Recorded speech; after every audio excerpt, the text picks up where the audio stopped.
প্রধানমন্ত্রী তারেক রহমানের প্রথম চীন সফর ঘিরে কয়েকটি বিষয় বিশেষ গুরুত্ব পাচ্ছে। এর মধ্যে সবচেয়ে আলোচিত হচ্ছে দুই দেশের মধ্যে 15 থেকে 17টি চুক্তি ও সমঝোতা স্মারক সইয়ের প্রস্তুতি, চীনা বিনিয়োগ আকর্ষণের উদ্যোগ এবং বেইজিংয়ের সঙ্গে রাজনৈতিক ও কৌশলগত সম্পর্ক আরও গভীর করার প্রচেষ্টা।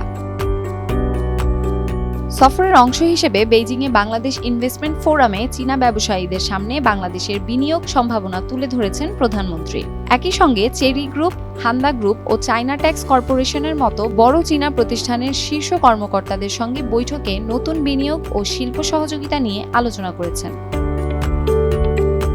চীনের প্রধানমন্ত্রী লি কিয়াংয়ের সঙ্গে বৈঠকে দ্বিপক্ষীয় সহযোগিতা, তিস্তা প্রকল্প, উন্নয়ন সহযোগিতা, অর্থায়ন এবং আঞ্চলিক ও আন্তর্জাতিক নানা বিষয় নিয়ে আলোচনা হয়েছে। আগামীকাল প্রেসিডেন্ট শি জিনপিং এর সঙ্গে বৈঠকেও ভূরাজনৈতিক ও কৌশলগত বিষয়গুলো গুরুত্ব পাওয়ার সম্ভাবনা রয়েছে। দুই দেশের প্রধানমন্ত্রীর বৈঠকে তিস্তা বৃহদায়তন প্রকল্প, চীনের বৈশ্বিক উন্নয়ন উদ্যোগে বাংলাদেশের সম্পৃক্ততা, অবকাঠামো উন্নয়ন এবং অর্থনৈতিক সহযোগিতার বিষয়গুলো গুরুত্ব পেয়েছে।